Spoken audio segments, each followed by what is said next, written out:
Hey guys, it's Jenny, and in this video I'll be recording the Maryland Senior All-State Slow Etude. It's from the Selected Studies book on page 28, and it's an F sharp minor etude. So I'm going to go ahead and play through, and then I'll give you some tips on how to practice.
So there we go.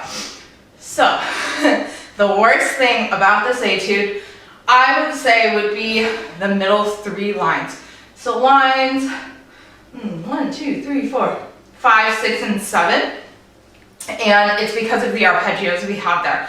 But once you get those arpeggios down, the entire thing gets easier. So I want to look at that middle section first. So first off, you have to know what a B sharp is.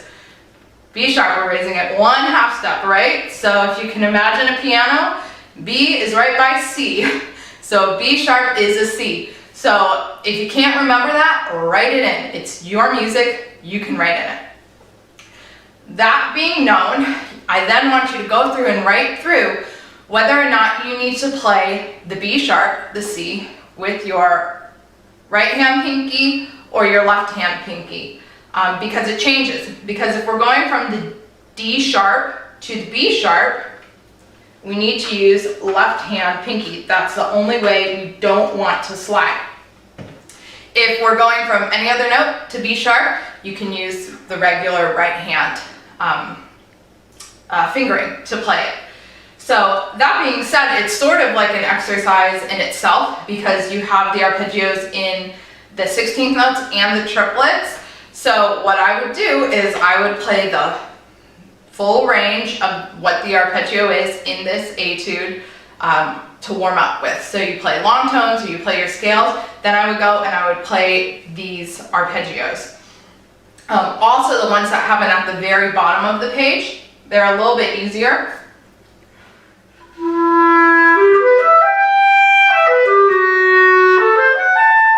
So just to play them over and over and over again so that your fingers get used to it. We want to build that muscle memory. So let's go back to the top and we'll work our way through. The first thing to notice are we have a lot of these accents. I don't know if you can see this. Ooh. But there's two ways we can do this. We can either do an accent with a really heavy tongue, or we can use a lot of air. I think these accents are more with heavy air, with more air than you'd put behind it. And I know the dynamic says mezzo forte at the beginning. I would say mezzo forte plus, because you're starting out, you want to grab the people's attention. And I think the first three notes, you need to think more like the bell tone. So bum, bum, bum, and then we start the melody. Woo, my tooth guard. Now, when we get here, and we have that tiny F sharp, the 32nd note, think of it as a grace note. Put it as close to the triplet, as close to the fourth beat as you can. So.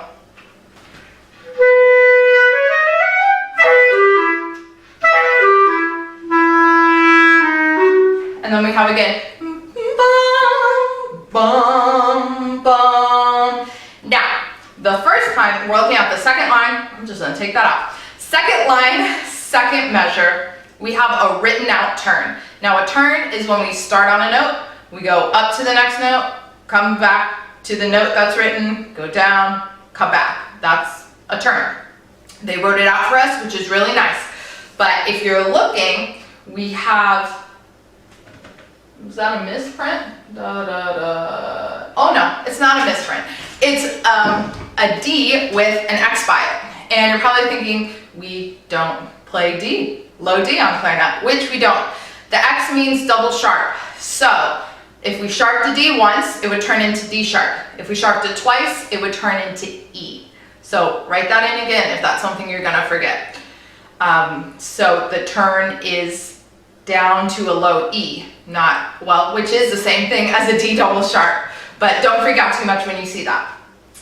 Now, two measures later, we have a change in mode. So we're in minor before, now we're in a nice D major sounding area.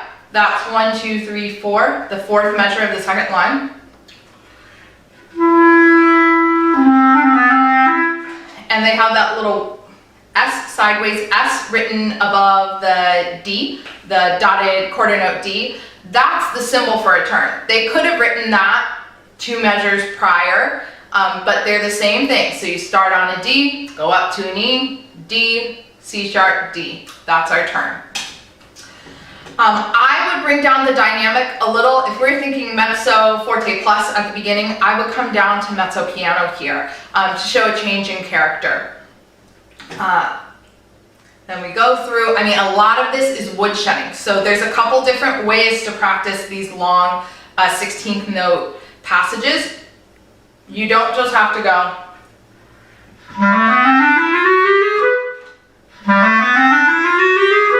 Over and over and over again. That is one way to do it. First way, you could do long, short, long, short.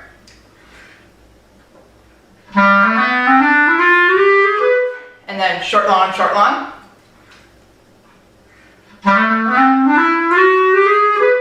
Now, the next way you can group fours. I have to think about it before I say it. Let me play it. 2 longs followed by 2 shorts. So long, long, short, short, long, long, short, short. And then you can flip that. Short, short, long, long. And then you can go long, short, short, long, long, short, short, long. Okay, you can use that for any 16th note passage in any etude. Now if we go down to line 1, 2, 3, 4, and you go 3 measures in, you see something that looks like a lightning bolt a little bit above an F sharp. That is a mordent, and all that is it's a wiggle of your finger. Now it's a particularly tricky wiggle of the finger because we're going A, G sharp, F sharp. Now, when we have a mordent, we have to go to the next note up, and since it's a G sharp in the key signature, we have to go from F sharp to G sharp. And then the next note is E sharp, which, what note is it? It's F. So there's no good way to do it. You have to flip-flop your fingers. So you will play A, G sharp, F, G sharp, F, that's the mordent, da-da-da, and then flip back to E sharp with the one finger. It would be much more difficult, in my opinion, to do the fork fingering. So I'll play it slowly, right on that 16th note.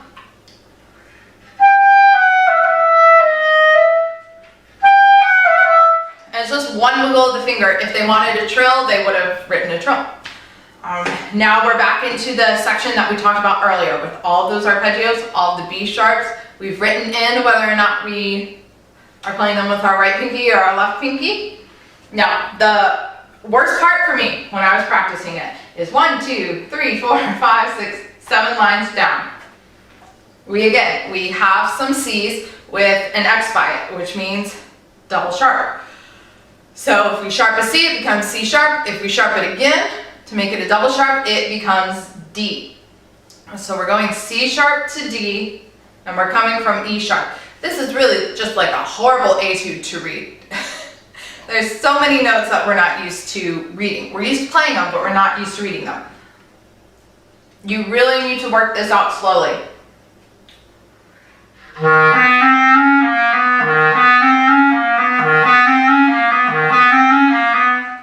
It's like a tongue twister for your finger. Also, when you get to the D sharp, you need to play it side with your right hand so that you can get to the B sharp, which is C. Now, I skipped over one thing, which is in the 6th line down, 1, 2, 3, 4, 5, 6. When we go to the subito pianissimo, I need you all to breathe after the C sharp, write it in, yeah, and then take a little time because we're coming from C sharp and we're going to E sharp, which normally we only have one way to play C sharp, that's with our left hand. So we think, oh yeah, great, I will play E sharp in my right hand. Well, then we get into another problem because after the E sharp we're going to G sharp. There's only one way to play G sharp, which is with our right hand. So we need to play the low E sharp with our left hand. So we're sliding. So what you do, I'm going to play the triplet before that subito pianissimo.